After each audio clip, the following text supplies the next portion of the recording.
cannot be able to make disciples and fail to serve the community.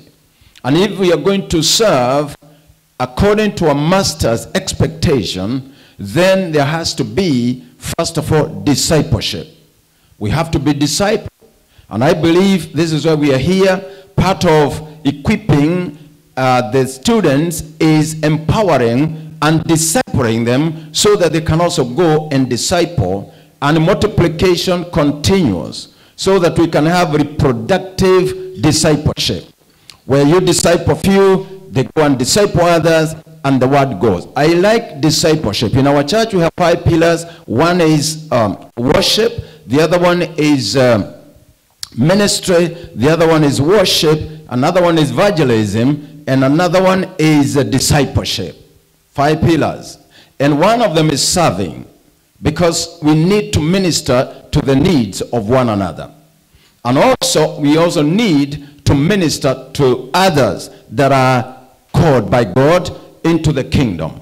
And so discipleship in our case is a place where we now get these who are born again, and we bring them into the understanding, why were they born again? Why did God, Jesus, die for them? And of course we have the model of our Lord Jesus Christ himself. And also he commissioned us in Matthew 28:18-20. He said, go ye and preach the gospel. Whoever receives and believes should be baptized, and teach them everything that I taught you. And behold, I'm with you. I know the DJ will tell us more about that. But that is where we get our commissioning to serve. But before we can serve, we must come to the place where Jesus said in Mark 3:14. Mark 3:14. He ordained the 12 that they may be with him, in order that he may send them. Before they could be sent out, they had to learn to be with him. And being with him is undergoing transformation. If you like, is to undergo discipleship by the master himself, so that they are able to go out and disciple all the nations. I believe this is why we are here, to hear this great inspiration that we are called to serve. Serving is a noble calling. Is the greatest calling that we can have.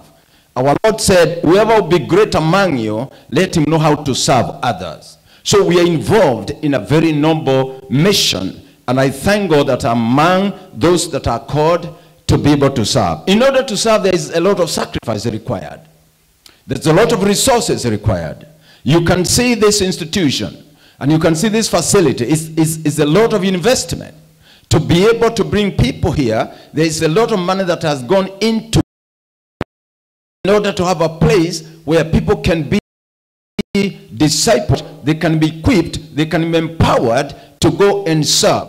It costs. It also cost me, who is called, my own time to sacrifice.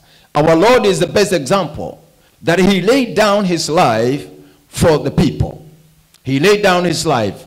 And Apostle John also tells us, 1 John 3:16, he tells us that this is how we know the love of God, that he gave his only begotten Son for us. Therefore, brethren, let us lay our lives down for our brethren. Laying our lives down for our brethren.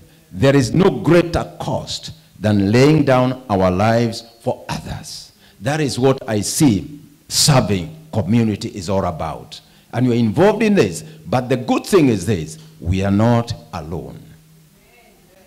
The Lord said, behold, I'll be with you to the end of the age. So it's not about me, it's about the master. As long as I have a hearing ear to hear the master, the ministry will be easy. And I can tell you, for those many years, about 40 years, I have found ministry easy. Not because it is simple, not because there are no challenges, but I've known who has called me, and I know he understands the ministry more than I do. So I'm a student of the Lord Jesus Christ every day. Every day. And so God bless you. Thank you so much for listening to me. Let's give a hefty clap. A nice one, a nice one. He was very timely. In fact, you spared 5 minutes for us. And for that matter, between every speaker, between every speaker, we can ask Washida to put just a single stanza for a song while you are seated. Go ahead. Jesus. Yeah. Oh, we give you all the glory. We worship you, you are worthy to. Can we sing that national anthem for us? Oh, we give you all the glory. We worship you, our Lord. You are worthy to be praised. Thank you so much. To introduce our second speaker, who happens to be my friend, and he has served for many years in the Church of the Lord. He came last night, so you can see this, the service to God does not know. That's so encouraging. You arrive at night and you are seated here, smartly dressed, like you never had a sleep, a fatigue, a jet lag, and now he's here with us So I welcome the friend Bishop Samuel. Samuel Kuria, as I said, came last night. You have your 20 minutes to the participant of this conference. Praise the name of the Lord. Amen. Hallelujah. Amen. Please, if you may, you can turn to your neighbor, tell them neighbor. You can shake their hand if you may. Please tell them neighbor, I love you. And God loves you too. Tell my neighbor, you look better than the last time I saw you. Because I believe, keep talking to your neighbor. Tell him, I believe that the good God is working a work in your life to make you better and not bitter every day. So ask your neighbor, do you believe that? Amen. So if you believe in what your neighbor have just told you, we want to thank God. Now, my name is Sam Kuria. Yes, I came last night, and I want to really thank God for this opportunity to come and be together with us. Allow me to say a big congratulations to all the graduates, the people who will be graduating here tomorrow. I say congratulations. Praise the name of the Lord. So I pastor with Deliverance Church. So this is my 28th years now. Actually, last May, we were celebrating our 27th anniversary since we joined ministry. And so I am now seated on my 28th year now in ministry. Praise the name of the Lord. And I thank God. I'm overseeing deliverance churches within Kiambu region. Maybe some of you knows Kiambu. So, and I'm overseeing 43 plus churches over those places, and we thank God. Kindly receive greetings from my father, Bishop Mark Karaoke. I told him that I'll be coming over, and he told me to come and say hello. So, so I'm married with one lady called, I call her my PP. That is my personal person. She's called Doris. She's called Doris, my personal person. Now, I want to, and I told her that I would be speaking, and she said hello to all of us. Now, we're going to be sharing briefly. We're going to be sharing briefly, and I believe that the Lord is going to really help us. Thank you, Dr. Francis, for having us here. It is indeed a pleasure, and I am elated for that particular gesture. Now, it's about serving community and making disciples. Amen. Allow me to read Proverbs 3 and verse number 27. Proverbs 3 and verse number 27 and verse number 28. It says, Proverbs 3 verse number 27, it says, do not keep back good from those who have a right to it. Do not keep back good from those who have a right to it, when it is in the power of your hand to do it. Proverbs 28 then says, say not to your neighbor, go and come again, and tomorrow I will give you, when you have it by you at the time.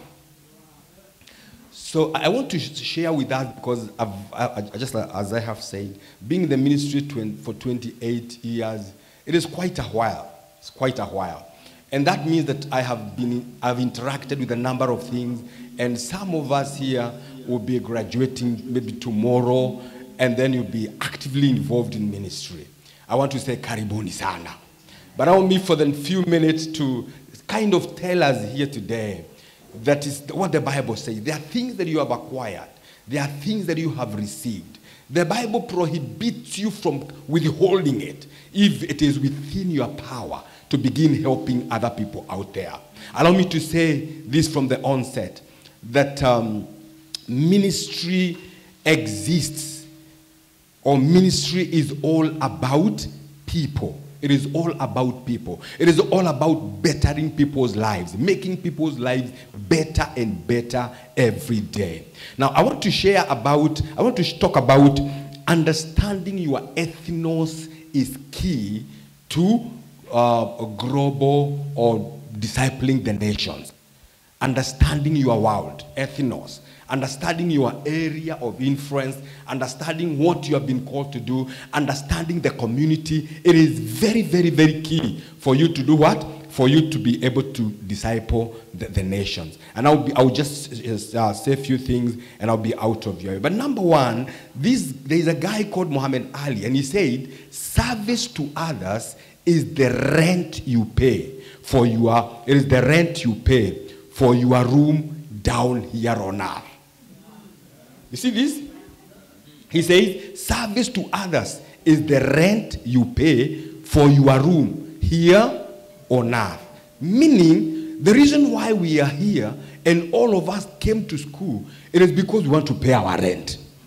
And by paying our rent is by serving other people. We cannot afford to be living here on this earth if we are not, number one, paying our rent and improving people's lives. It is all about paying our rent. And I believe that today we have people who are ready to pay their rent. You're paying your rent by serving other people down here. Mahatma Gandhi says the best way to find yourself is to lose yourself in the service of others. Now, I am saying this because I want to talk about understanding that ethnos, understanding that area of influence. It is very, very key for you to be able to help them, because you can never, listen to this, you can never help them if you do not understand them. If you don't understand their way of operation, if you don't understand their pains, if you don't understand their agony, if you don't understand their needs, how can you ever help them? So he is saying that the best way to find yourself is to lose yourself in the service of others. Meaning, dedication to serving others can be a pathway to self-discovery. If you want to discover what we are wired for, what God wants us to do, all what we need to do, it is serve. Amen. Number one.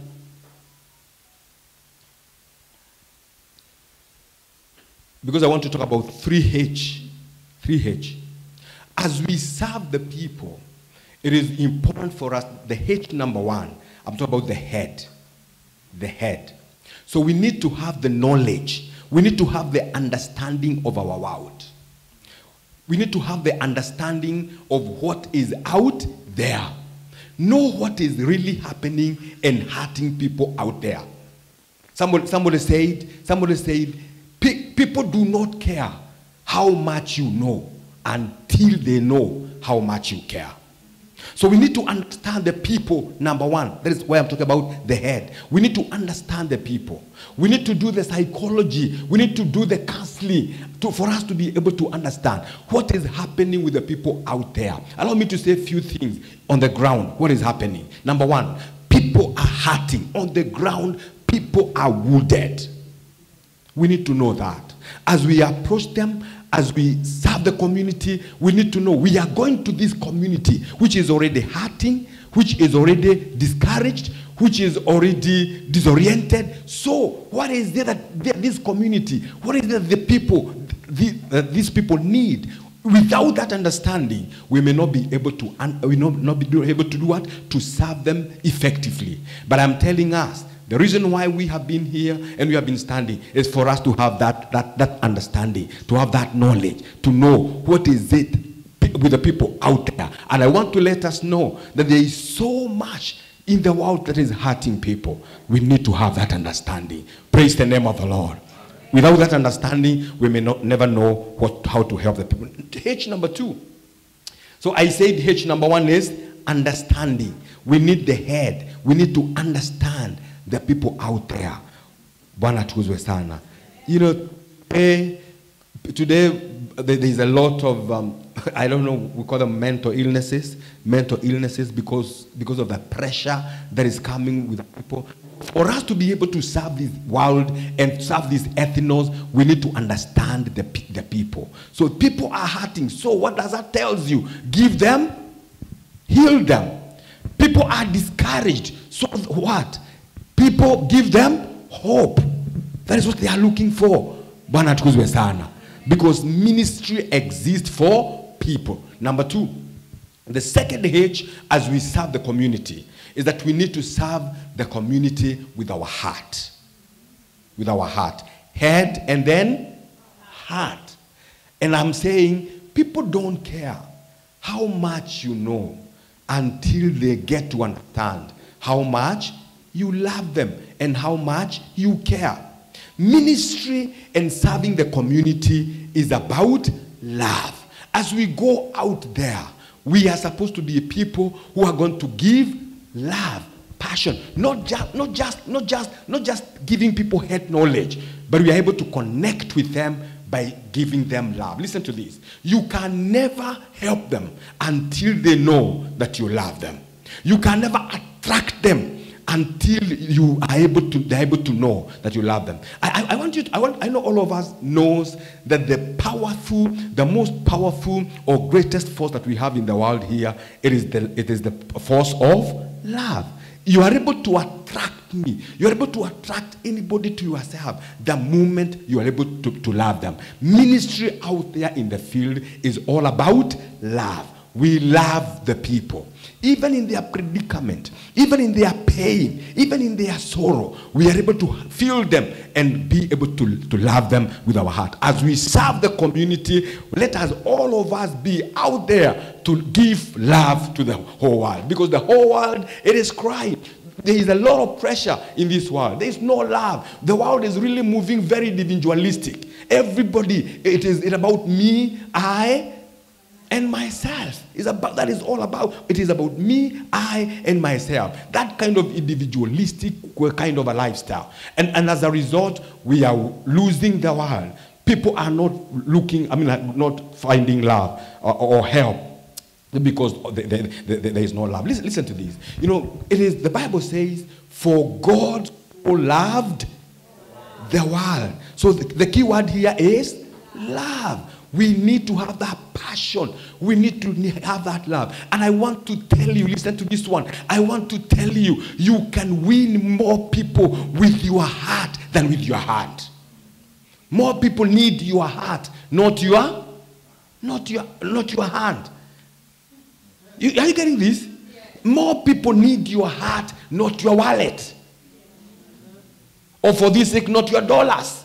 People need, if you are going to genuinely affect them and genuinely be able to help them.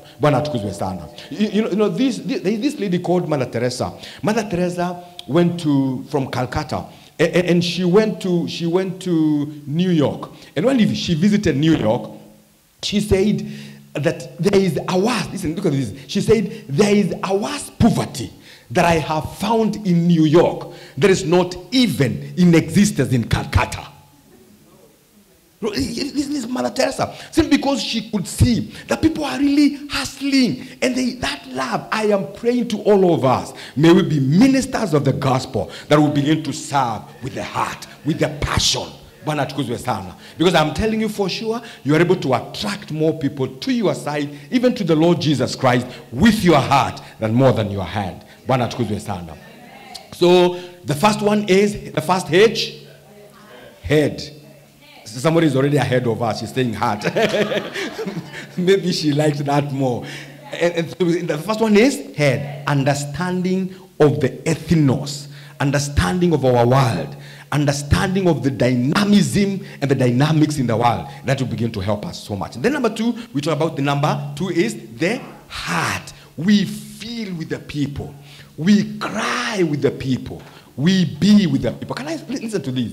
You see, in the book of John 1 and verse number 14, the Bible says, for Jesus to really be in a position to help the people, he could not help them until he came and incarnated with the people. I want to tell us here today, there is going to be an incarnation in the community where we insert ourselves in the community. We feel with the people. I did my research, you know Kibera. I did my research at Kibera. And at Kibera, one of the things is that you cannot help the people if you are not with the people. You're not feeling with the people. So it's like when I went to Kibera for the first time, and you know, I don't know whether some of you have visited Kibera, is that there is the sewage and everything that happening around there. There is a slum. Actually the biggest slum. Informal settlement that we have in Africa. So that one is like the sewage is flowing here, and food vendors are selling their wares up here. Mandazi. And the thing is, until you incarnate in the community, if you cannot eat their food, you cannot give them your gospel. Are you hearing what I'm saying? And I was like, you mean I'm going to eat this food? It is inserting yourself in the community. I am praying for us here today. Let us incarnate in the community for us to be able to do what? To help them and assist them. Amen. Amen. Unless that happens. Unless that happens. We may not, sorry. So I think this is part of the jet lag. So can I talk about the last one? Yeah, the last one. Number one, what did I say? Number one, the first H? Head. The second H? Heart. And then the third one is heart. Wow. The third one is heart. Now, heart here means that you cannot. Thank you so very much. Mungu akubariki milele.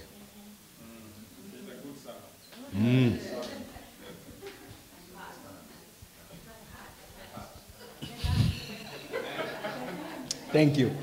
The heart, eh? So we are talking about the hand. Now the hand here meaning is that you cannot be ignorant to the needs of the people. You see? You cannot be ignorant to the needs of the people. Where it is within your ability to help, please go ahead and do what? Assist and help. Where it is within your ability to assist, please go ahead and do what? And assist. So don't just be this kind of ambassador, because there are two kind of leaders, there are two kind of people or two kind of ministers, whereby they're this kind of, we call them finger kind of minister. You come here, go there. But then there is this other one, whereby you are hands on. You see? You are hands on. One day we were the first time when we planted the church in our plans, and another pastor came to see me and was asking, I want to see the pastor. Is the pastor around? And then we are digging the pit latrine, and I was down there digging the latrine, 30 feet down.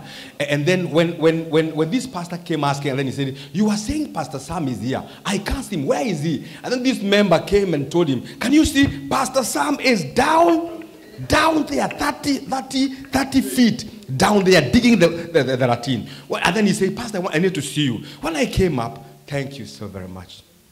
Appreciate it. So what happened is when I came up, this pastor told me, Pastor, unafanya vibaya sana. Like unafanya vibaya sana. Unawezaje kuchimbia washirika choo? Look at this.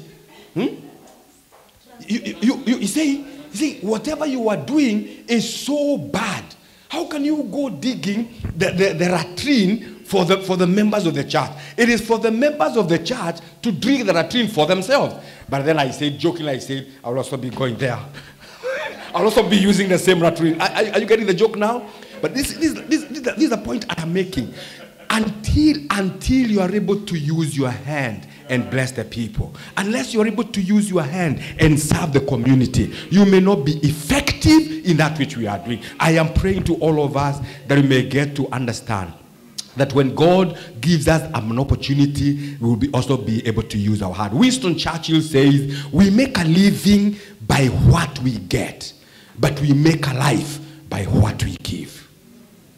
Yes? Winston Churchill says, we make a living by what we get, but we make a life by what we give. May the good God bless you.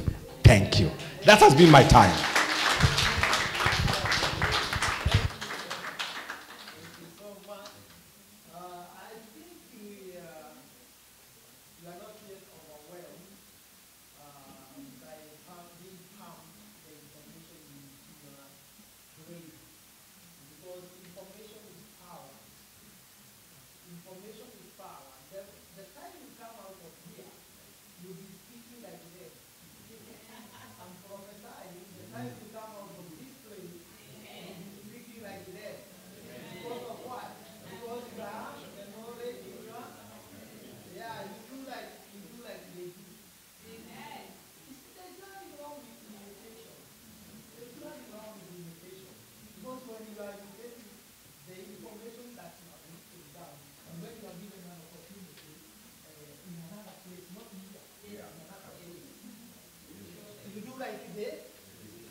Hata kuna mtu anakuita pale ule mandam na kuna jamaa anakuita kule. Kuna jamaa anakuita pale nje.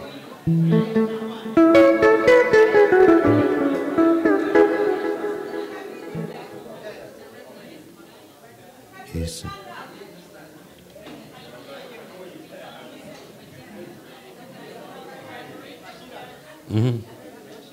Yes. Okay.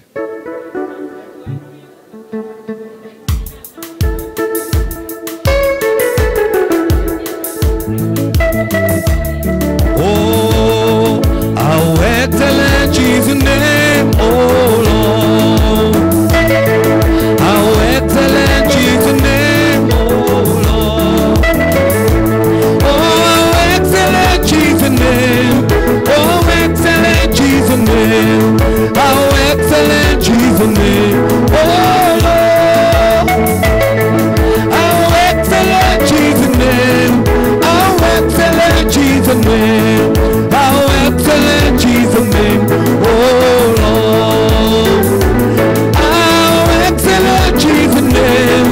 How excellent is your name. How excellent is your name, oh Lord. How excellent is your name. How excellent is your name. How excellent is your name, oh Lord. How excellent is the name. How excellent is the name. How excellent is the name, oh Lord. How excellent is the name. How excellent is the name. How excellent is the name, oh Lord.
Okay. Okay, talk. Okay, so what I want you to do, hey, hello, listen to the teacher. What I want you to do, and I thank the Pastor Bishop Samuel, he laid a foundation for me, which was very good. So I want you to talk to your pair, and I want you to discuss with them what is the vision that you have. What is God calling you to do? Especially our students who are graduating. And I know the other ones who are not graduating, the ones who, for our speakers, the vision, the Lord says, write it down. Write it down. And let it be so clear. Even though it tallies, it shall come to pass. So I want us to have an open discussion. What is the Lord calling you to do? You are finishing your associate degree. You are finishing your master's degree. You are finishing your PhD. Where do you see yourself in the next 5 years? Are we together? You can sit down with your pair. You can stand. You can go aside. And I want us to take 5 minutes to talk about this.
all of us to stand. I will request all of us to stand. You know, sometimes you don't know when the Lord is speaking to you. And for me, I want just to share a bit of my story. When the Lord called me to go to Somalia, I thought it was a joke, and a big joke. Yes, because I had dreamt, and the Lord I was on a road, and I was dreaming. There was a car. Those people who know the transportation from Kenya to Northeastern, they are buses. So I was in a bus. I was going to Northern Kenya, and I was on like a stop, and I was coming out of the bus and praying for people with hijab. And I had never gone to Northern Kenya by that time. And I started praying for Somalia and praying for South Sudan. And I went there to do research in Dadaab. I went to Somalia. And I'm telling you, whatever you have spoken with your friend, we want to pray. And when you have time, write it down. And write the time and the date. And I'm believing that the Lord will open a door for you. I have a dream, but I'm still praying for it. There's a time I dreamt I was with George Bush in White House. It hasn't come, but I am praying, and I know the Lord will take me to White House.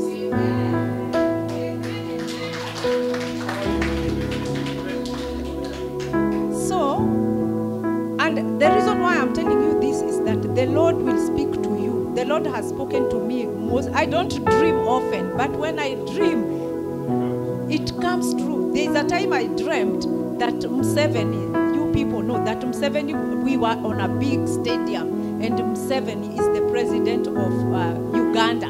He was calling me to pray. So I was like, what is Museveni? What am I doing with Museveni? But let me tell you, the job that I got after that, it was a job that was for the Eastern African nations.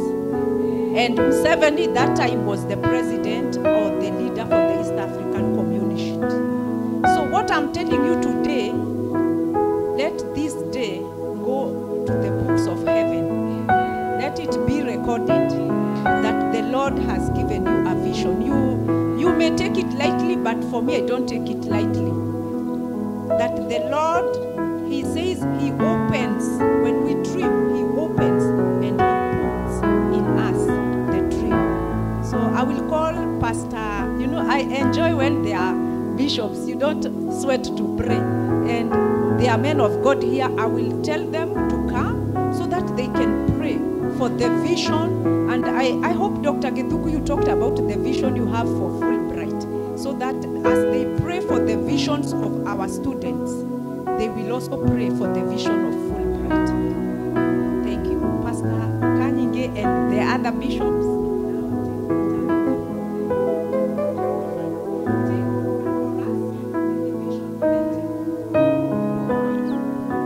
Father, in the name of Jesus, we thank you.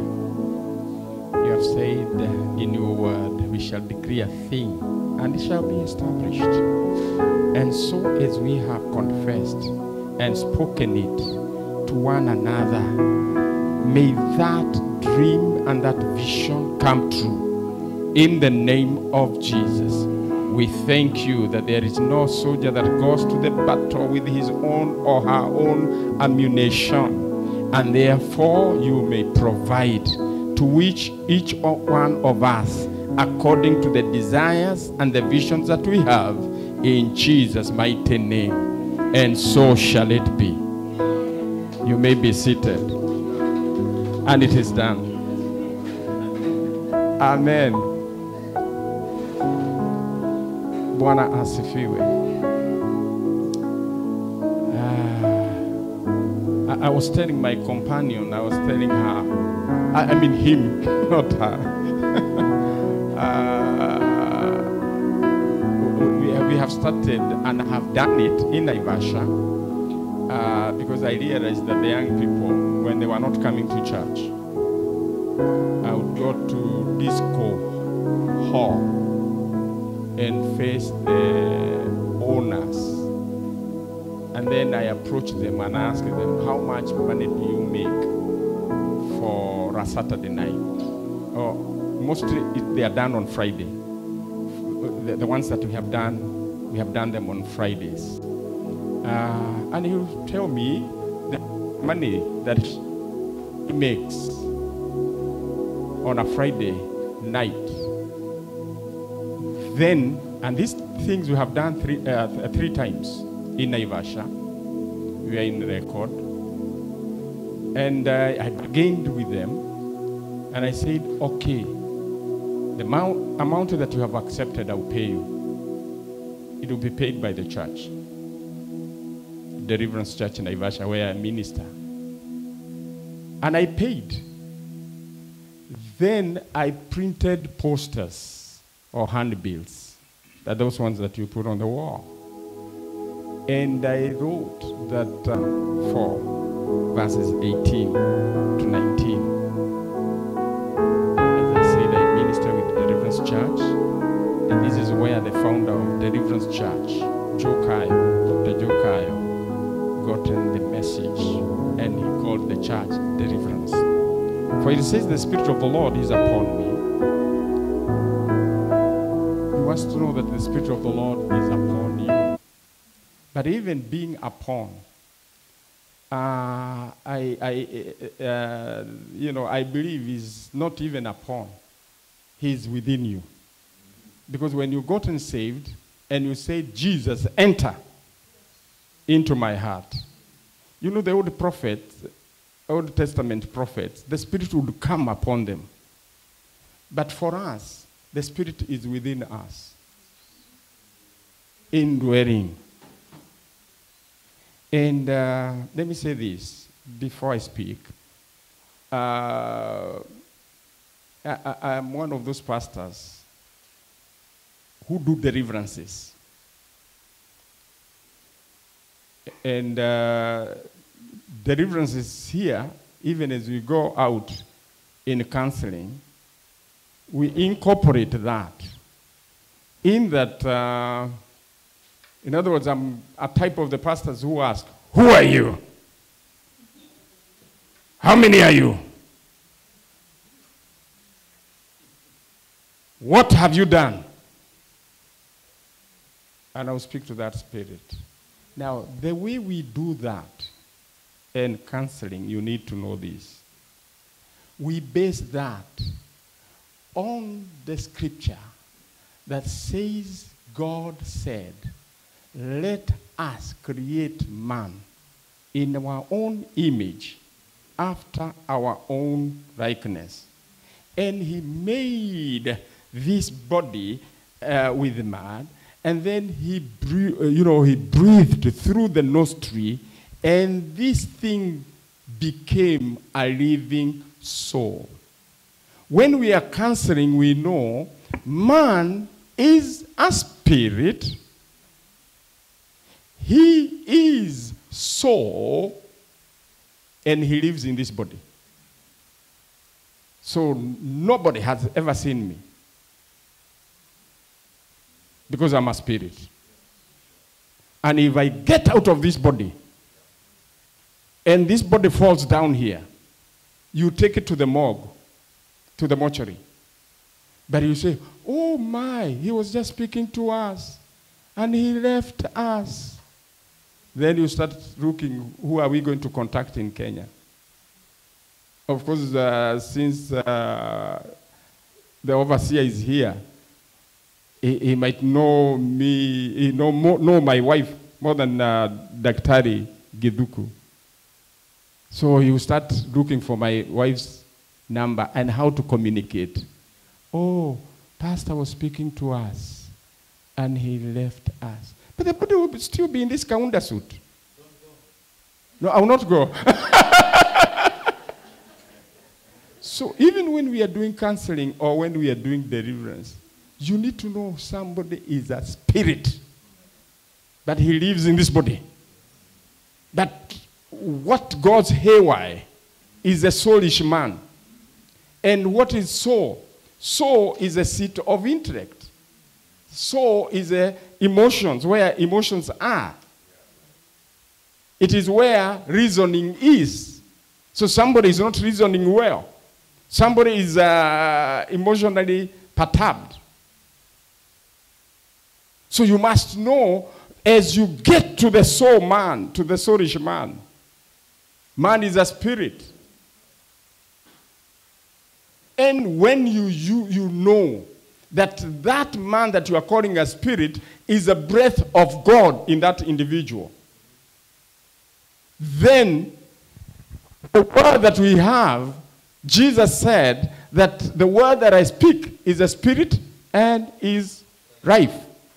So that's why when you listen to somebody and speak, what are you speaking? As you speak hope, as we were told. Then as you appeal to the spirit man, or to the soul, you have to go through the spirit.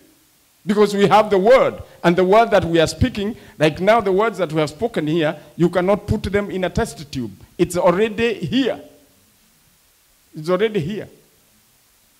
So when we know that, the Bible says, the Spirit of the Lord is upon me, anointed me, and he has anointed you. Of course, this scripture says to preach, and preach is sharing the good news, is sharing good tidings to the poor. And I'm being sent to proclaim the release of captivity. People are captive. They are already in captivity. And it is you and I, when we graduate from here, we know we have the solution to these people. To the people.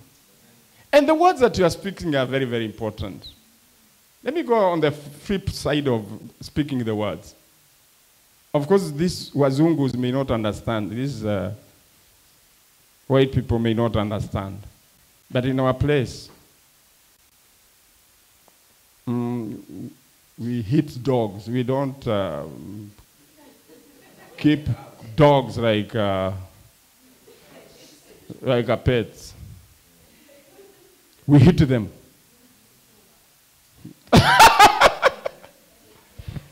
And in Kenya, if somebody call you, woo, woo, woo, with a tail, what would you do? You say, you see me. You see me. Because I have never seen you. You see me. If in our country you are called that, and you fight because it's like you see that person creating you like, woo, woo, woo, with a tail. We don't cook for our dogs. We don't even buy food for them. It's when you take meat out of the bone, you throw the bone to the... He's coming to my town. And one time Mzungu came and I was driving. And then the dog is just passing by. You know, we don't throw. You don't throw your car because a dog is passing.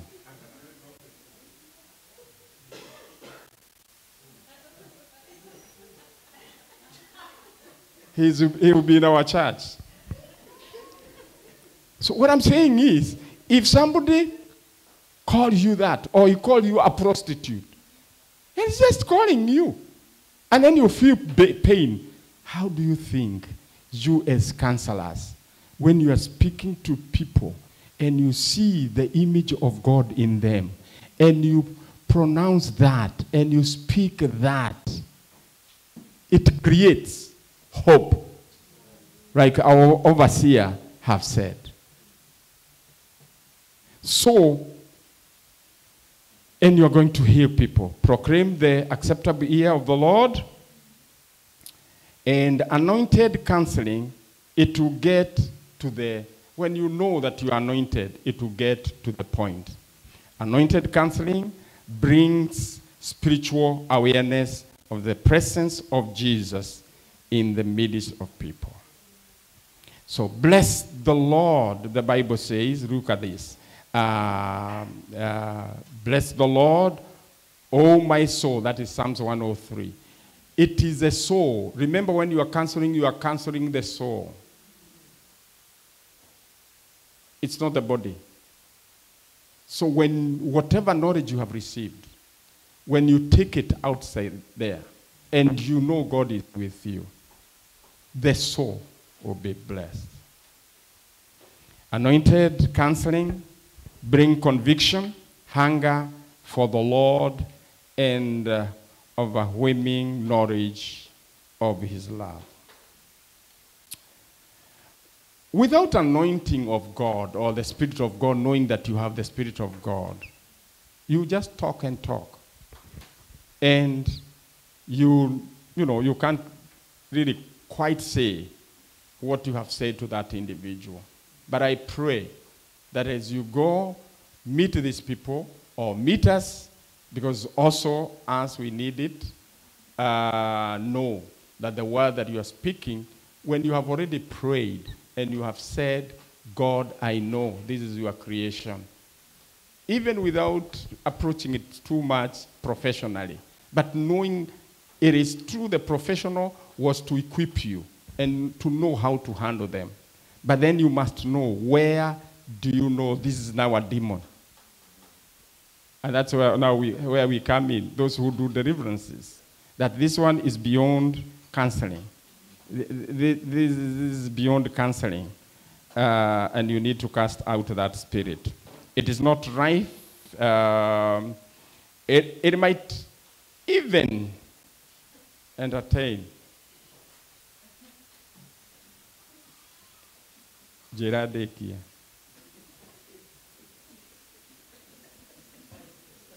Yeah. So when we go outside there, know that God has equipped you, and that's a good ministry that you have gotten it into. Because even us as a pastors, there are places that we are getting and we say, this one now is not a demon, it just need a counselor.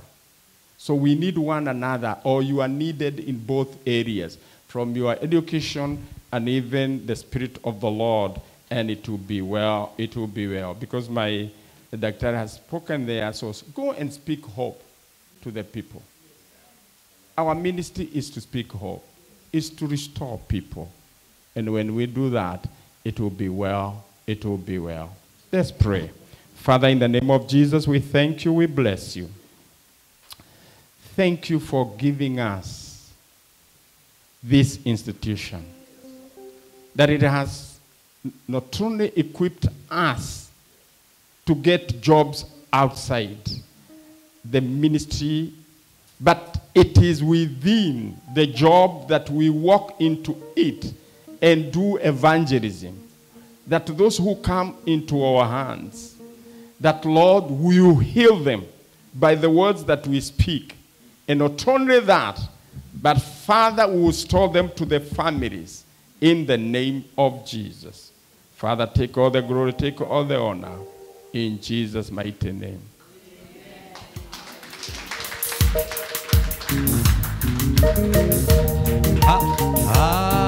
Hallelujah, oh, hallelujah.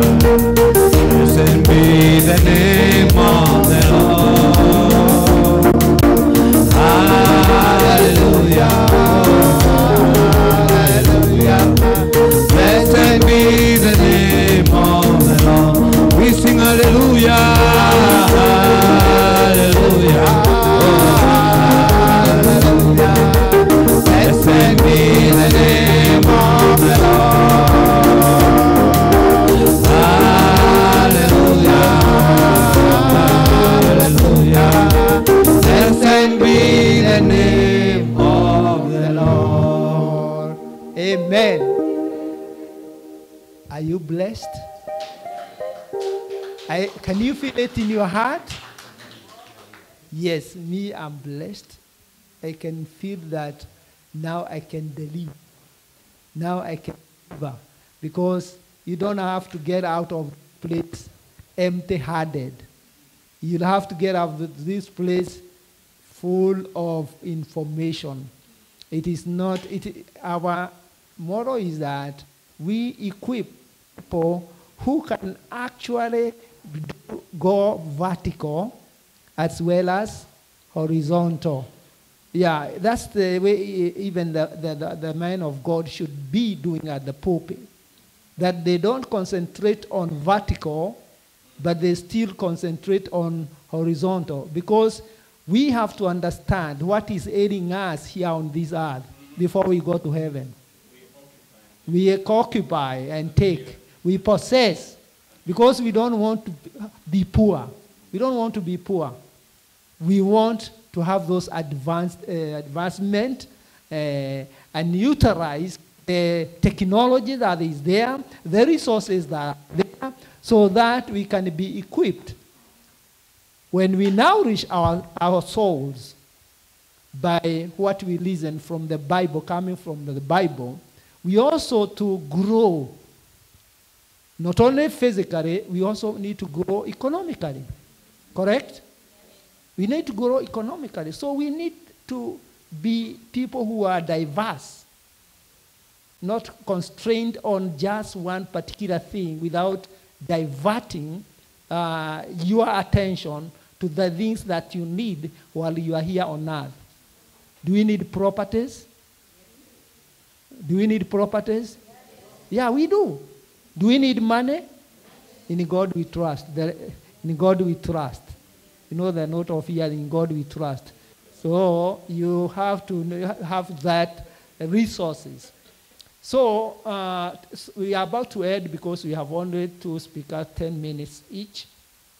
And I think we are in time. We are in time. We don't want to stay for long. So you bear with us like 20 more minutes. And we are done. And I think we have utilized our time from 10 up to 12:30 or 1, which was the way we projected. Because as teachers, you have to scheme and plan your lesson. We go by time, not like the preachers. They keep on saying, last, finally, and they say it like 5 times or 10 times, finally. In conclusion, they go on like that. So you wait, they are about to end, then another paragraph comes in. They can be good researchers. Amen, amen. So here I have 2 people. I want to start with Arede. Ladies first, okay? Yeah. In this, can you just come as I introduce you? Stand here. A young lady who came all the way from Kenya. And although she is taller than me, can you imagine I taught her in standard 2? In one school, I was the headmaster. She was in standard 2 when I was a headmaster in that school. And now she's here. I met her at a church here, as I was talking about Fulbright. Akasema, that is Mr. Githuku. That's my teacher. So if I taught in an elementary school, and then I'm teaching in a university or a seminary, don't you see how God works? So this is a product of an elementary school that I was a head teacher. Amen? Yes, amen. She's here. She has done good. She has educated herself in how to do what? To buy and sell houses here. So I will give her 10 minutes so that you can see even Kenyans can also know how to do business of selling houses here in America. Amen? Amen. Praise God. Praise God again. All protocols observed. I'm Emily Kariuki, and I'm born again. Christ is Lord of my soul. For sure, Mr. Githuku was my teacher in Kerega Primary School. And I thank God because of all the values he imparted in my life. That's why I'm here. I know. Yeah, I thank God for him. Yeah, so I'm a real estate agent. I'm a realtor, certified here in Washington State. What I do is that I help people buy houses, and you realize your American dream. You become a homeowner. So, and in the book of Joshua chapter 1 and 3, it says, before they crossed the Jordan, Joshua said, even the land I'm taking you, wherever your steps gonna step, you possess that land. And because God brought us all the way to America, what would make you not own a house in this land? It's so easy. It's so easy to become a homeowner. It's so easy, and even we have programs where with zero down payment, you can become a homeowner in this country, especially here in Washington State. Yeah, what you need for you to become a homeowner here is that we need only 2 W-2s. You have filed taxes for 2 years. And then the other thing is that... What's that? W-2s. Like you have filed... Sorry. You have filed your taxes for 2 years. You have been working and you file your taxes for 2 years. So 2 W-2s. So if you're in this year, we are in 2024 right now. So we start the journey of buying a house. I will require you to have a W-2 for 2022 and 2023, just as long as you file taxes, yeah? Then the other thing is that you require a statement for you we see how, like you have been working, how your money has been going in and out of your account. Then the other thing, as long as you have one job, like you have a pay stub to show that you have been working, I only need 1 month pay stub. And of course, a good credit score. And so many people will be like, oh, what's a good credit score? Anywhere from 650, you can become a homeowner in this country. So I don't know, many people, maybe you have been having fears and be like, oh, sijatosha, sijui, I don't know what, like, maybe you think you need like 20,000 or you need $1 million in your account. Imagine you don't need that. It's so easy to become a homeowner in this country. And because God brought us here, we must possess this land. We must possess this land and realize the American dream. One thing I tell my clients, or I tell my friends when I meet with them, imagine when you are renting a house, and it's good, all of us, we started there. Yeah, when you are renting a house. Do you know when you are renting a house, you're helping your landlord to pay their mortgage. Whereas, you can come to me and I help you buy a house. Like, let's say even you can start with a condo, a townhome, but when you get to a house, let's say you want another family home, but then you come and we see you cannot qualify to buy a single family home, but you can buy a condo or a townhome.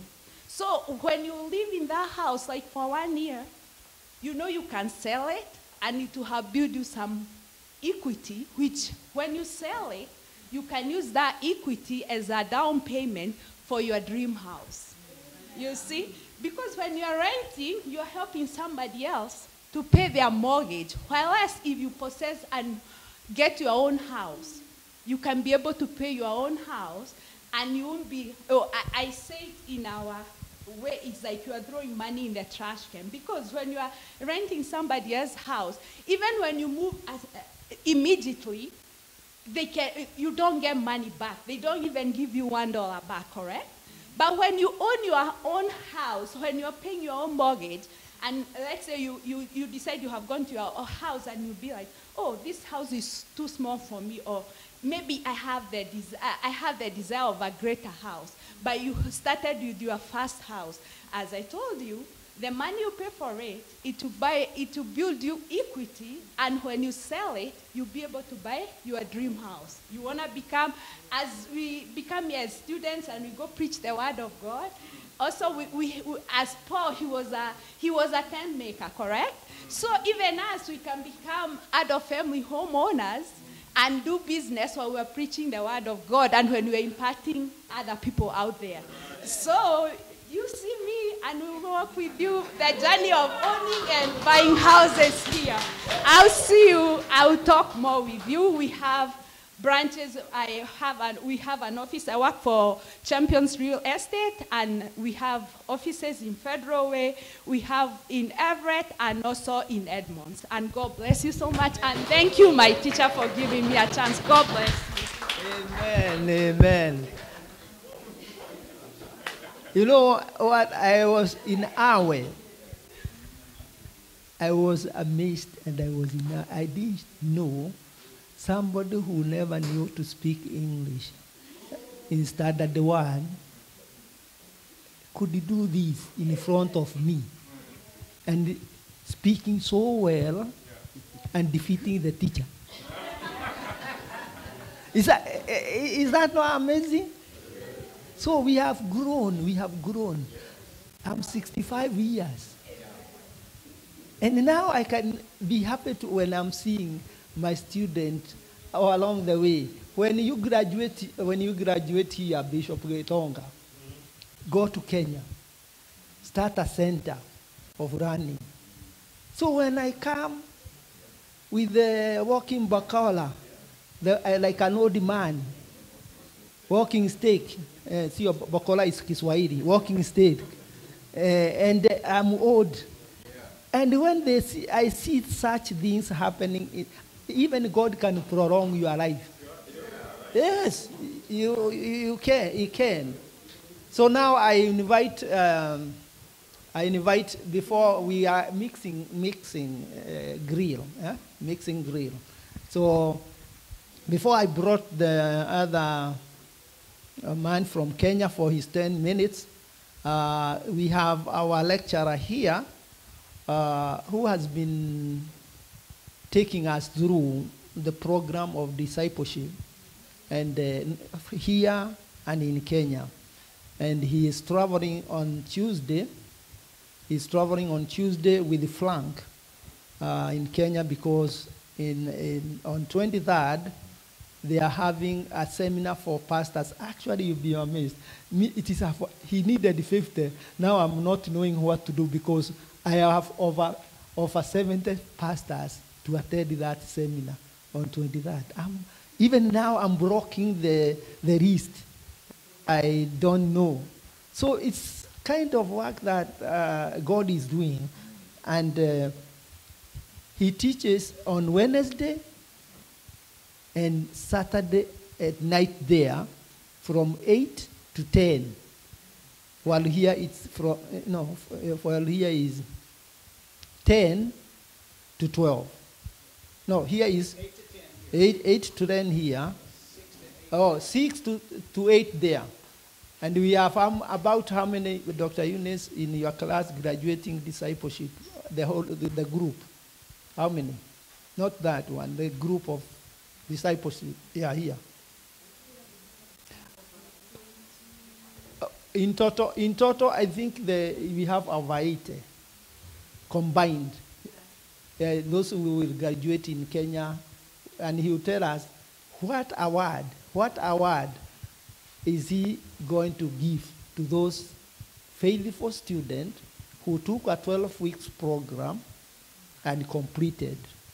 So he'll have 5 minutes, because I know he'll talk in the seminar on 23rd and tell us the other half. They come together here. We want them here together, and then he can introduce and then sit down. Pastor, Mr. and Mrs. Raf, welcome. Tuwakaribishe kwa makofi.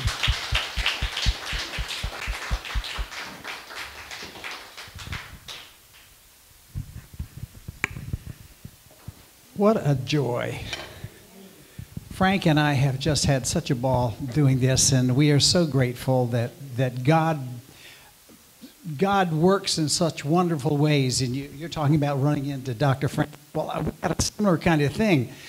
I had a discipleship quad down up in Bellingham, and one of the guys was living in Mount Vernon, and he got sick. So his son, who lives up here, who lives in Seattle, wanted to go see his dad, but he's a little bit mentally challenged, the boy is. So he got a Uber driver named Ingorama Paul to drive him down there. So, and the guy in my quad, another guy in our quad, came from Bellingham to see him, and this Uber driver meets a guy who was in my discipleship quad, and they start talking, and come to find out this Paul is a pastor from Kenya, and he goes to a seminary in Lakewood, or South Tacoma. And all of these things start coming together, and Paul finds out about what we're doing in discipleship. He brings us up here. I meet Dr. Francis. Dr. Francis says, this is what this school is all about. It's about making disciples and sending them out around the world. And what you're doing could be helpful to us. And after prayer and talking it through, we have partnered together now, as most of you know. Global Discipleship Initiative and the Fulbright Seminary are now working together to make disciples around the world. Now, my background was I was a pastor for 32 years in Southern California, and we built a big church. And as most of you know the story, we use the attraction model for building a church. Get them to come, share the gospel, and then tell them to go bring their friends, and we'll share the gospel with them. And that's the way we built a church. We didn't know much about discipleship at all. We weren't discipling. And before long, we had a big church full of baby Christians. I call it a giant nursery, baby Christians. And we didn't know how to help them grow. We knew how to evangelize. My background was Campus Crusade for Christ. I don't know whether you know much about Campus Crusade, but all about evangelism. We did evangelism well, but we didn't know what to do next. We didn't know how to take them any further. And we began to search and pray and ask God, and God led us to some material that we found to be very, very useful. And now the guy who wrote the material and I are partners, and we have founded an organization called Global Discipleship Initiative, and we have the privilege of going all over the world now and sharing with pastors how to make disciples out of all of these believers that come into our church. So I had the privilege of course coming here in September. Last September we did the certificate bachelor level, and then last winter we did the doctoral level, and then this semester we were gonna do the master's level, but then we canceled classes because we had a little bump in the road there for a while, and we decided, well, we'll do it online. We'll do this on Zoom. We'll make a class on Zoom. Then Dr. Francis says, well, can we invite the people from Kenya to come on Zoom and be in your class? Well, yeah, sure, of course, they can do that. We're going to meet at 8 o'clock in the morning. They come at 10, or 10 our time, 8 our time, get it right. 6 Kenya time, they can come in the class too. So we put on the Zoom class. The first Saturday morning we had the class, 61 students show up in the class on Zoom. And Dr. Francis says, there are more that want to be a part of this. Can we do another one on Wednesday? So we had another class on Wednesday, and 63 come to that class.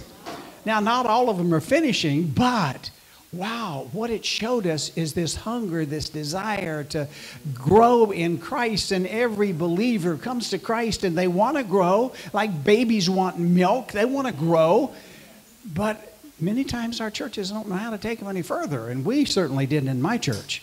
We had a big church, but we didn't know how to take them much further than that until we came across this material, and we call it discipling like Jesus did, and we do it in small groups, as most of you know. Again, we do it in quads, gender specific, guys with guys, gals with gals.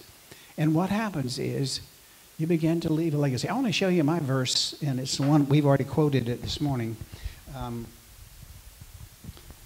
Somebody shared it with us. Get it come up on my phone here. Come on. There we go.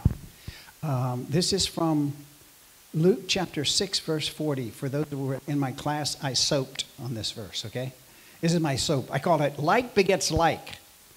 Here's the verse. Students are not greater than their teacher, but the student who is fully trained will become like the teacher. Jesus is the master teacher, right? And what he's looking to do is build other master teachers. That's what he did with 12 guys. He brought them in. He poured 3.5 years into these guys and then sent them out to do what he had been done. As the Father has sent me, so I'm sending you. He sends them out to do the same thing. He made them disciples, and he said, go into all the world and make disciples, teaching them to obey all that I have commanded you. And that's what we're doing. And the thing that's so exciting to me about being a part of Fulbright Seminary and being a part of this group and part of the now disciples all back in Kenya too, is that we're doing this together. And the word empowerment, I think you used that word, I believe you used empowerment this morning. I don't know. One of you guys said empowerment. But that word really encompasses what we do. We are empowering believers to do the work of Jesus. We're taking the work of God and turning it over to the people of God. Used to be just us pastors that got to do it. But we found out a way to pass it on to the next generation so that we are replicating, we are multiplying disciples everywhere we go. And boy, how exciting that is. And I'm just thrilled to be a part of it. And one of the things that we do to illustrate that, and I'll use this illustration here, Olympics going on right now. Yeah, Olympics, and one of the most exciting things in the Olympics are the relay races. And in the 1988 Olympics in Seoul, Korea, the U.S. team was without a doubt the best team in the world. They were fast. They were incredible athletes and super fast. The men's 4x100 relay. Everybody knew they would win the race. What they didn't know was whether they would make a new world record. And if you're in the stadium when they make a world record, I was there. You know, you can say that. You can brag about that. So everybody is cheering them on. And, of course, when the gun goes off and they start, everybody is on their feet. They're screaming and hollering because they can see a clock, not only clocking the time that they're running, but clocking the time as it compares to the world record. And they are on world record time. They're watching it. They hand off the baton to the second runner. The second runner is way out in front of everybody else, and they're on this world record. They hand it off to the third runner, and he just continues to get further. But when the handoff came for the last runner, they dropped the baton. They were disqualified. No record. The air goes out of the stadium. It's so disappointing. They dropped the baton. My challenge to every believer in our discipleship classes: don't drop the baton. Don't drop the baton. Pass it on. Pass it on. Pass it on.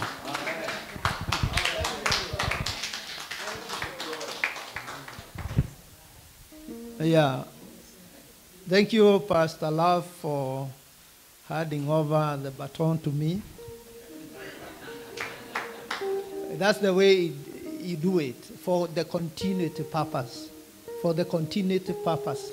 So thank you so much for the work you are doing for the Lord. And God is going to add you more years because He is seeing that you are capable of helping people to grow the kingdom. Now, as I invite the last speaker, I think Bishop Samuel, I forgot he had a book here, a very good book. I have just perused it. I have not seen it before, but I have just perused this book. And it is saying Unlocking the Locked Destinies. So I perused and I read just as one paragraph that is saying that the author is focused and passionate about transforming lives. His famous slogan is God is working a work in your life to make you better and better every day. Amen? He believes that lives can be changed and transformed to the better by the power of the gospel when they are aligned to the perfect will of God. So your destiny will be aligned. And you'll reach that destiny because there is a key. There is a key that unlocks. And then you'll end up getting to where God has purposed for you to be. Because where people thought you were yesterday, yeah? Where people thought you are where you are yesterday, they will not find you there. You have already moved on. So you are moving on People like Simon, stand up. I'm a teacher, sorry. That friend of mine is older than me, but I'm commanding like, but he's a student. Look at that man. See how God can unlock the destiny of people.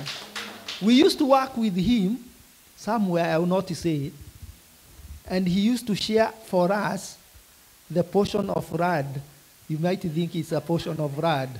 It's where, in the floor, where we used to sleep. He could say, this is where you belong, you. And this you is where you belong, you.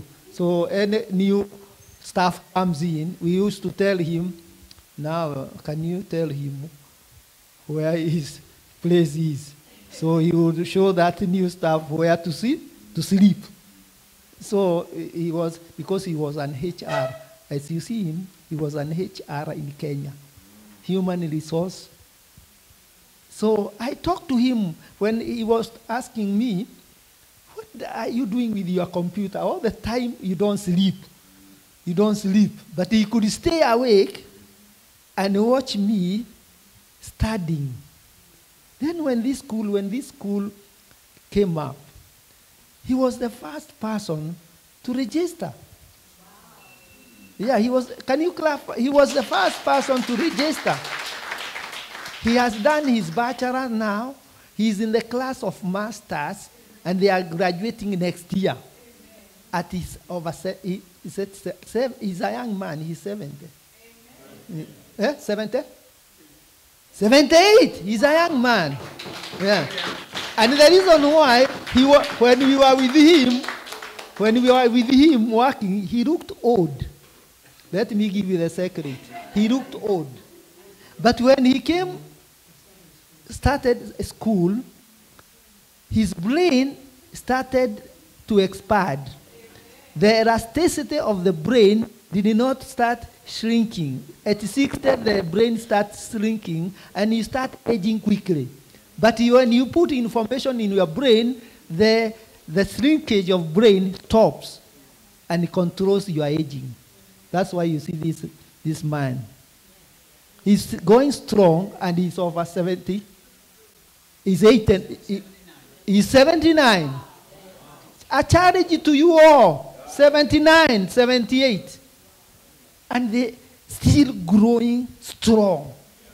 Young men, I would like myself to grow to reach that age and surpass them. Not grow and stop there. Surpass them. And I will go. One friend of mine is 93. This is oh, sorry. You see, he has to stand until I tell him to sit down. Oh my goodness, sorry for that. This friend of mine is 93 years. He retired when he was 65 years here in America, with a master in aeronautics. He was an engineer with a rocket at Houston, NASA. So I met him at 93. This man told me, Francis, if you don't want to age, because he is straight and he's driving, and 93, driving, but he cannot go to the highway. He goes to the 40, 35, like that, because he can't be able to speed up. But he drives. And every 2 years, he registered an associate degree in a community college. By the time I was speaking with him, he had now 7 associate degrees. The last one he was doing was gardening. He has done so many associates, 7 from 65 to 93. Oh, I was so challenged. I said, and I told my family, that I'll keep on studying until when they take me to my resting place of 6 by 3. 6 by 3. You know, the other home we go, all of us. Don't fear. You'll go there, even yourself. I'm not pointing to anybody, but you'll also go there. 6 by 3. But go there when you have done something. When you have left a legacy. This is a challenge. Doctorate student, I want you to produce a book. Because you can. The lessons they are writing, the units, can it become a book? Can it become a book? And you have your first book. That's the challenge that you'll have, because we have been challenged by people coming from Kenya. This is a good book. So I don't know how much you are. They are going for $30. So you can buy one here and go read. I'll buy one. You can buy one and go read. Okay, now our final speaker has come from, I don't know him very much. He's known by Benson. Benson is the one who brought him here so that he can share with that how you can now acquire property in Kenya. He has 10 minutes to come over here and speak about now owning something in Kenya. Owning something in Kenya. Because we eventually will go there. No, I have taken back those words.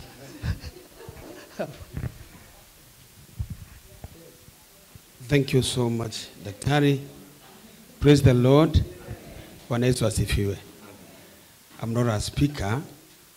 I'm not used to speak to so many people, but me, I'm an investor.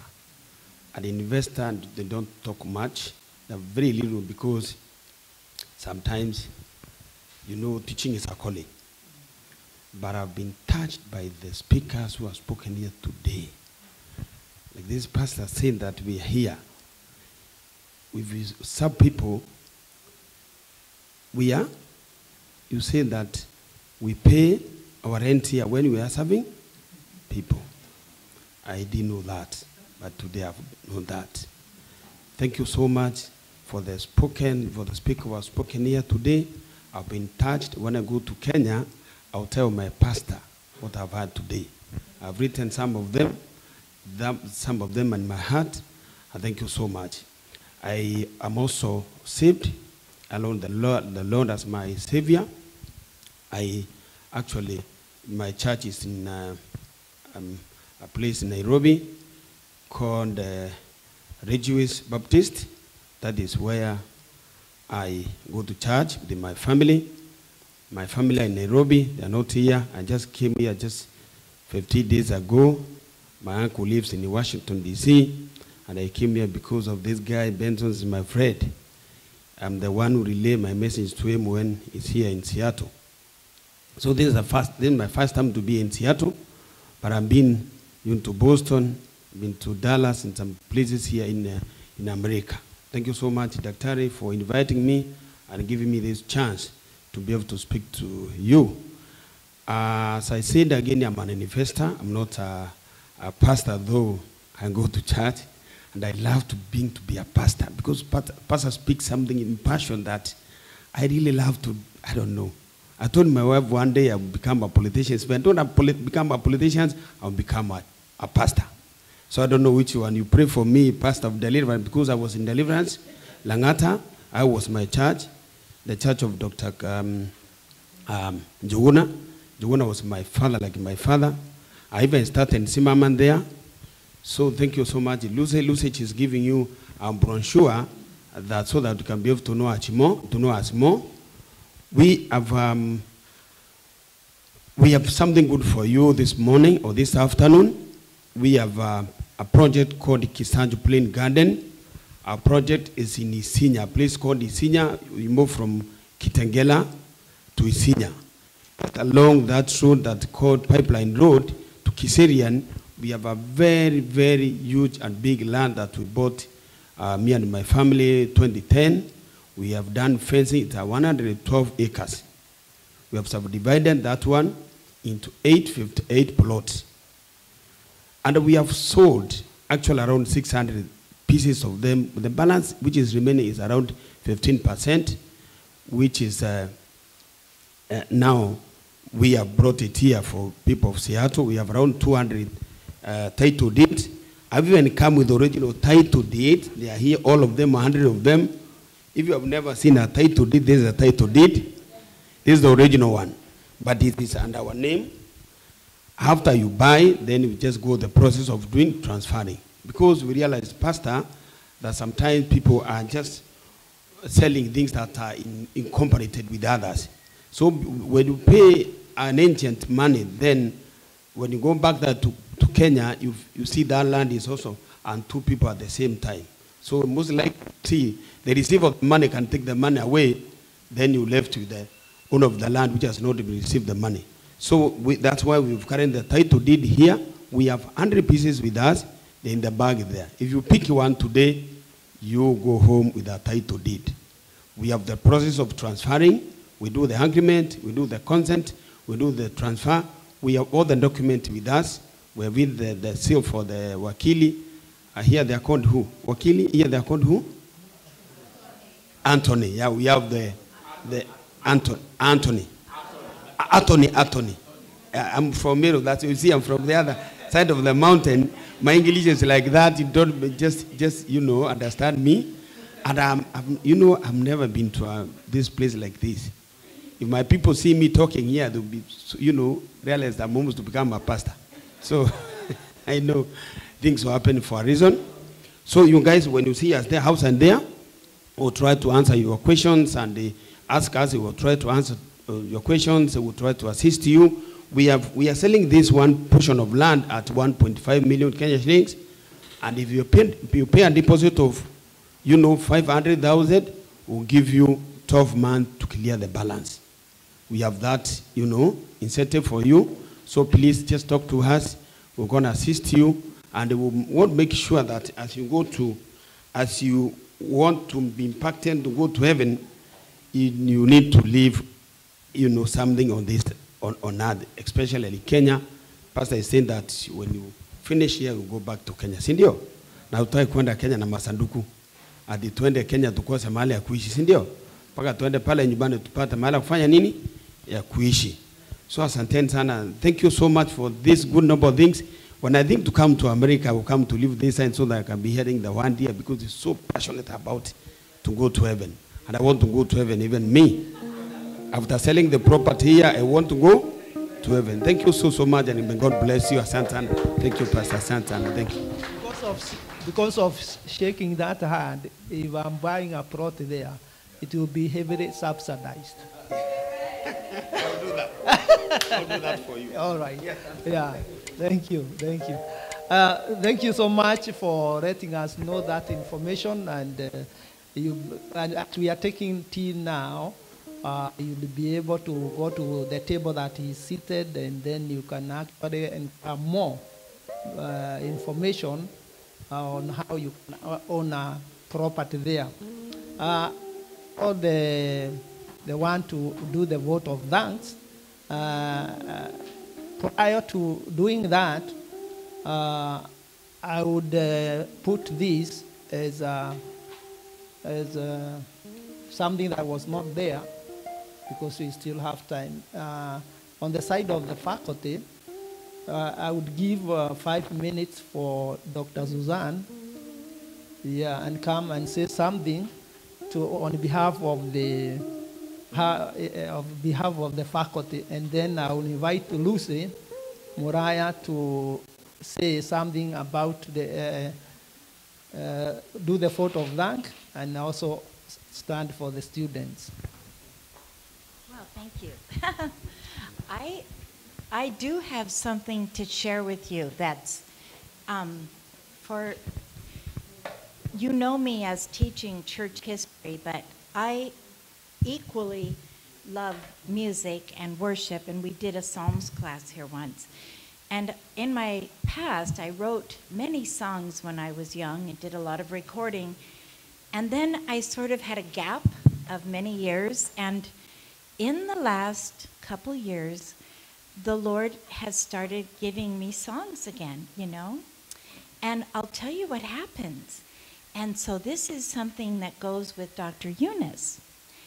When I occasionally drink too much tea, I wake up in the middle of the night. You know that feeling, like 3 o'clock, and it's like boing.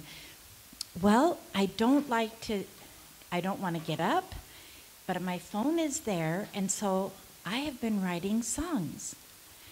And God has been giving me songs in the night, and they're songs of hope. And so if it's all right, I'll read you the last two he gave me, okay? The one is last night, but 2 nights ago, I felt like the last verse of this song is truly from the Lord. I think it's maybe the best verse I have ever written. It is really not me. I feel I give God all the glory. And these songs come. I've actually written 2 songs for Kenya. And my students know them. I don't know, John the Baptist isn't here, but he's one of my best students. Oh my goodness. He's given me boxes of Kenyan tea. And because I also have a little ministry I have on YouTube. It's Susan Shoemaker Tea Talks, and most of you know about it. And so I've talked a lot about Kenya and a lot about Kenyan tea and how fabulous it is. And really, I researched all the tea you get from England is basically Kenyan tea. You know, you're not growing tea in England, right? No, it's imported. So, and you know, from my little tea talk, I started that because of my kids. I have 7 children. God gave my husband and I 7 children. And my son Daniel especially, he's in California, lives right where you pastored. And oh, I wish so much you were still there. But he's found a good church in Somas. He's a part of it, so praise the Lord. But anyway, Daniel, he would always say, Mom, you need to do a podcast. You need to do something, because I'm always giving them good words, you know? Because my kids call 5 of my sons, I have 5 sons, and all of them now, with the exception of 1, have their own business. And it's prayer, it's faith. And what really brings your kids close to the Lord, I've learned this, is when they see God answer prayer, you know? So God gives a need, they call, we pray, and it's like he answers every time. Well, Daniel said, Mom, you need to do that podcast. So anyway, that's what I started during the COVID. It's a good news channel, and I go around the world. But because I've been so involved with this seminary, I just have such a heart for Kenya and Africa, and I've learned so much. I've learned the geography of Africa. I didn't know it before. And Simon in my class, he was in my graduate class. You know Simon that wrote all the books here? I don't know what his African name is. Simon! There's Simon. Okay, he's one of my prize students, yes. And he rebuked me once. He goes, Dr. Susan, didn't you ever learn geography? Because I didn't know where Mount Kenya and that the Nile started there. And so I learned all of that from him. And thank you so much. Because he said when he came here, they knew all of the American geography.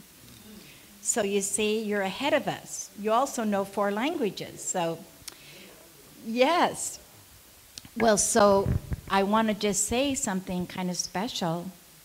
A girl that watches my tea talk. Now, this is how God works. This is so deep. It's a friend of my son. Her name is Fernanda. She's from Venezuela. She is an engineer, and she watches my tea talk, and my son came, and he said, Fernanda has such a heart for Kenya because she knows how hard it is. They had to flee Venezuela for their lives. It's been taken over by a dictator, you know. And she's actually part Italian. Anyway, she said, I want to give an offering to the Kenyans. I want to help them. So it's going to go to, I talked to Dr. Eunice, it's going to go to Kenya to help Bible college students there that can't get their tuition. But that's how God works, right? So, you know, you're coming here, you're being entrepreneurs, but God's also moving on other people's hearts to give back to Kenya. It's beautiful. And you know, the giving is the key to living. God gave me a rhyme years ago. Gratefulness and giving, keys to abundant living. Because you know what? You can't be bitter if you're grateful. You really can't. And that's the battle, the main battle people have, I find, in counseling and anything. Everybody has hard knocks in life, right? But Jesus will forgive. Okay, I'll just quickly, I don't want to take any more time, but I'm going to read my poem. I am so touched that you asked me, Dr. Francis. Dr. Francis is a super important person in my life because I'm here because of him. That's another meeting. You say the meeting? I graduated from a seminary across town that my husband is a professor at, and I didn't know what I was going to do with my degree. I sat down, literally, this is true story. I sat on the front row and I said, God, I don't know what you want to do with my doctorate now. This is so generous of you to give it to me. I would have studied church history just because I love it, but God allowed me to get in a program where I could get my degree. Literally, it was seconds, and up walks Naphtali, you were there, Dr. Francis, and a group.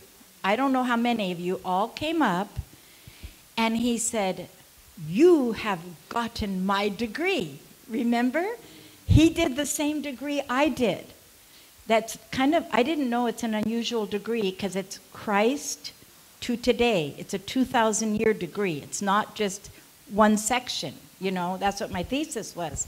So anyway, he invited me, and the rest is history. So I'm part of your family. Okay. So I encourage any of you, you know, God is the God of poetry.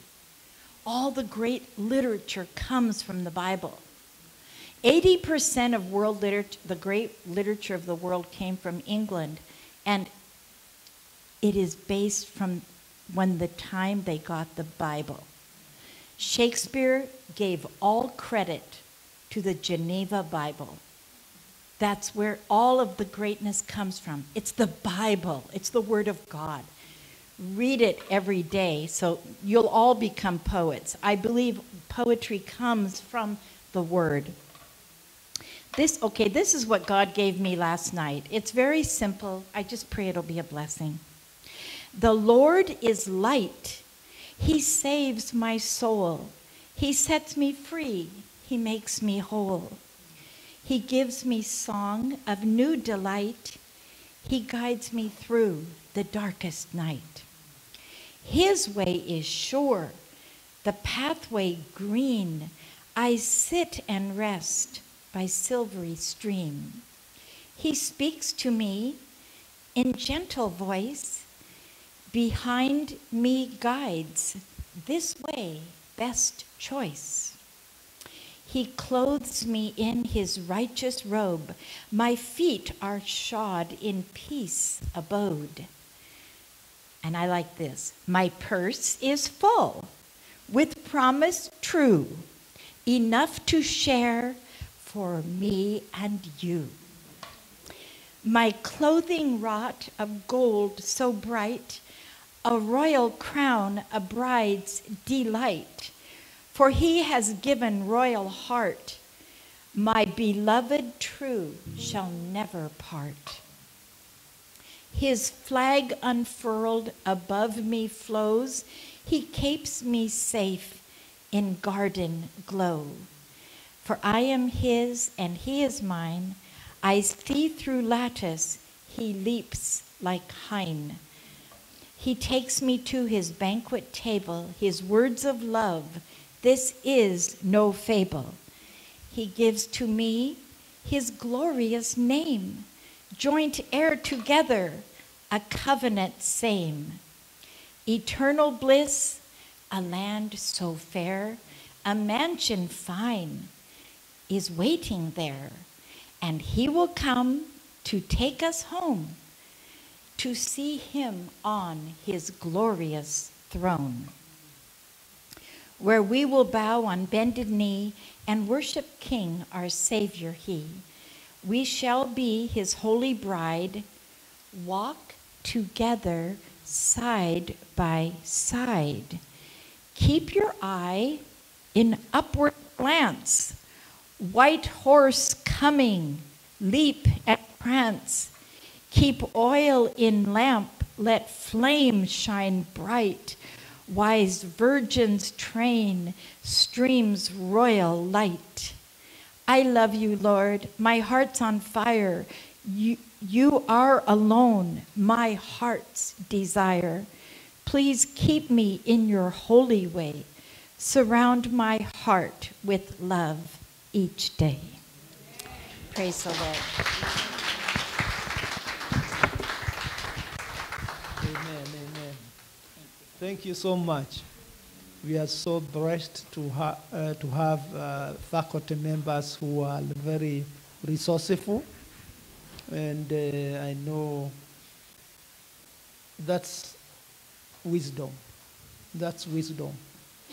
And let me advise you, once you wake up at night, that's what I do. If I have a thought in my mind and I want to use it to write my book, if I have it, I wake up and I go in the sit room. And because at night is when thought processes, the revelations come at night. So you wake up and go and write. That's how I have done my first book. That's how I'm about to finish my second book, Life Demands. So that's the way to do it, to study. When the thoughts come into your mind, just jot it down on a piece of paper. If you have that mentality or that passion of doing that, you'll see yourself becoming an author, because God refuses. You have a lot in your head. It's only that it is triggered by a small thought, and then something comes up. As we call the person to give a vote of thank, we are still in time because we are to leave here at 1. Give us one song, and then we invite the person giving us the vote of thanks. Yeah. Oh, the blood of Jesus. Oh, This time, of Jesus. Oh, the blood of Jesus. We washes white as snow. Oh, the blood. Oh, the blood of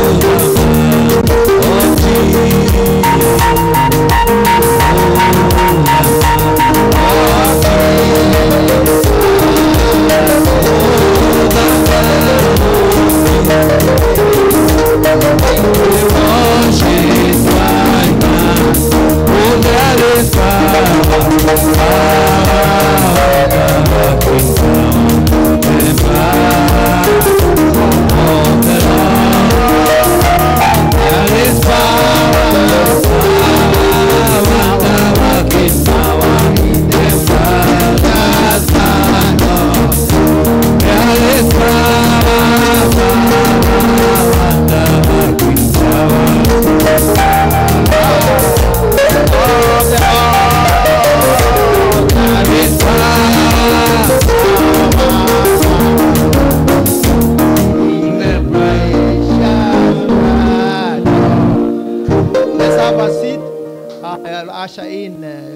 to come and do the vote of thank, and then ask Dr. Karogi to come and close with a prayer and dedication, the benediction, as we wind up this very, very, very informative. To me, I call it a very informative session because we have run a lot. So, karibu sana. Thank you so much. To God be the glory. Amen. To God be the glory. Amen. To God be the glory. Amen. all deserve protocol, starting with our Lord, and that's why we say he received all the glory. On behalf of the student, I stand here to appreciate you because of this wonderful, wonderful, wonderful moment. Thank you, the servants of God. Thank you, our lecturers. Thank you so much for all what you have invested in us. I can just conclude with one scripture of the Bible, which is in the book of Ecclesiastes chapter 9 and verse 11 that says, I return and saw under the sun that the race is not for the swift, nor the barrow to the strong, nor the bread to the wise, nor riches to men of understanding, nor favor to men of skill. But time and chance happen to them all. To God be the glory. I want to declare on behalf of students that the time that we have spent, we have invested, not spending. The time that we have invested here today, and since Fulbright Theological Seminary started here because I'm part of pioneers. And today, it is moving like bushfire because in Africa, Fulbright is really spreading. And whatever is happening in this college, it is a God-given chance. And because the barrow do not belong to the strong, the Bible has said that time and chance belong to them. Fulbright is inclusive in this scripture. Amen. That we are going to grow, and especially having this kind of men and women. Somebody said this, that if you want to see far, just stand in the shoulders of the giants. Thank you, Dr. Githuku. Thank you, Dr. Eunice. Thank you, all our pastors and lecturers. You are giants. And these students, we are standing on your shoulders. And when we stand on your shoulders, we want to see far. And I know you will not be jealous about it. Why? Today, Dr. Githuku, you can introduce us, your student, and see how far she has gone. You've never been a real estate manager, but she is today. That is seeing far. So even us, watch us, and you will see how far we want to go. So it's just to say thank you and thank you for investing in us. And we want to believe that we are going to start small, walk slow, think big, establish great. Be blessed all.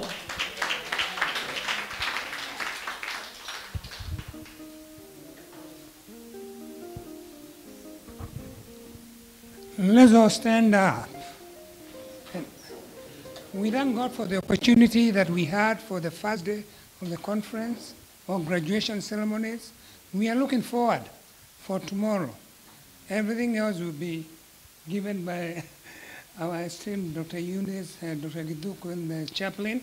We know what to do next. Otherwise, God bless you so much. Father in heaven, how we thank you tonight, this morning. Thank you for your goodness. We met since morning to deliberate and celebrate what you have already done to many of us as students. Thank you, Lord, for the messages that have been poured in through the faculty, through our brothers who have come from Kenya, messages of hope, messages of goodwill. Father, this morning, I pray a special prayer for Dr. Githuku, who is the pioneer of this college. For the men and women who support this vision, we celebrate his goodness and your goodness, Lord. How as we live today, even coming back tomorrow to celebrate the real celebration for graduation, I pray that, Lord, for those who graduate, that we say is the doing of the Lord. We thank you and we bless you, Lord. In Jesus' name. The grace of our Lord Jesus Christ and the love of God and the fellowship of the Holy Spirit be with us now and forevermore. Amen, amen, amen. 1 minute for Dr. Eunice to come and make some announcement about tomorrow and what is going to happen after this. Thank you. Tomorrow we meet here at 9. Everybody, Kiaria, should be seated by 9.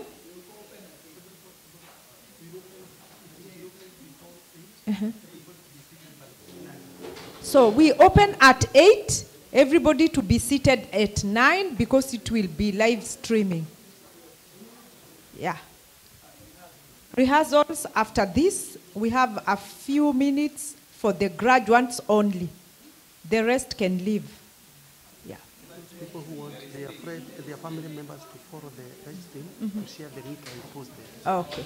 So please share the link that you are given by Benson if you are following live from other countries. Yes?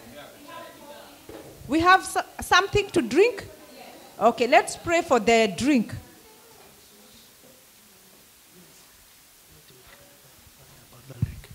Okay, maybe you want somebody to follow the graduation tomorrow back home. There's a YouTube link I have already posted, and I'll post it. We have already created a YouTube link. It will start immediately at 10. It has been premiered to start at 10. So the person reading must start immediately at exactly 10 because it will go live. Let's pray. Our Father and our God, we thank you so much for giving us food to eat. As we take it, Lord, we ask that you may bless it and also help us, Lord, to be a blessing to other people. In Jesus' name we pray. Amen.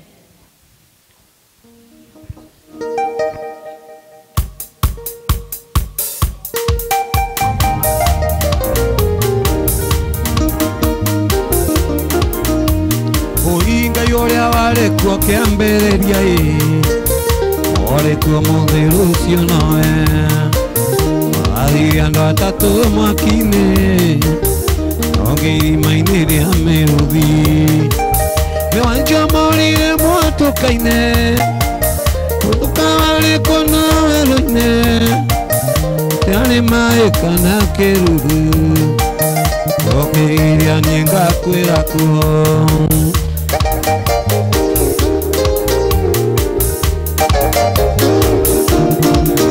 Get ready for an unforgettable weekend of spiritual renewal and academic achievement. Trinity Baptist Church, Fulbright Theological Seminary, and Global Discipleship Initiative proudly welcome you to our 2024 conference and graduation. This mega and much awaited event will be held at 8421 Middle Road, Southwest Lakewood, Washington, USA for 2 days that will inspire, empower, and elevate your faith journey. The conference kicks off on Friday, August 9th from 9 a.m. to 4 p.m. where you'll dive deep into transformative sessions led by world-class facilitators including Dr. Florence Nthurima, Bishop Dr. Titus Karuri, and Bishop Sam Kuria. It's a day designed to ignite your passion and purpose. Then on Saturday, August 10th from 10 a.m. to 1 p.m.,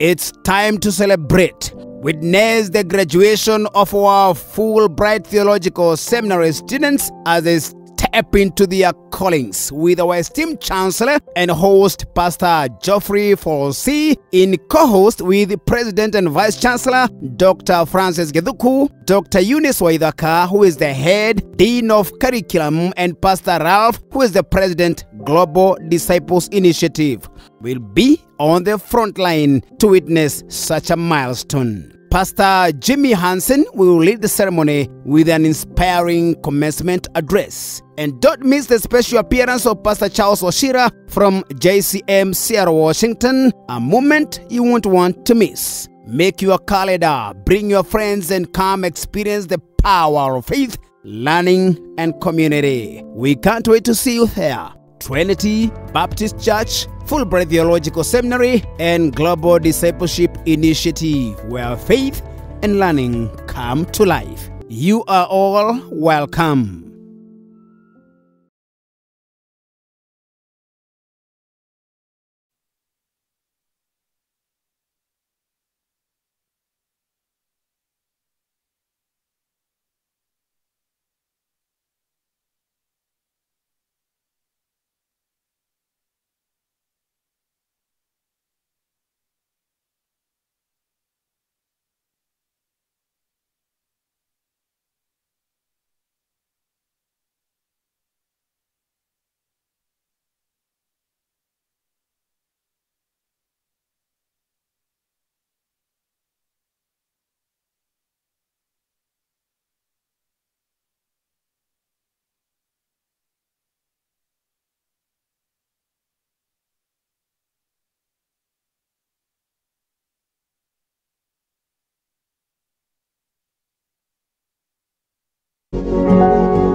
You are watching Pacific Waves Television, USA, a place of nourishment.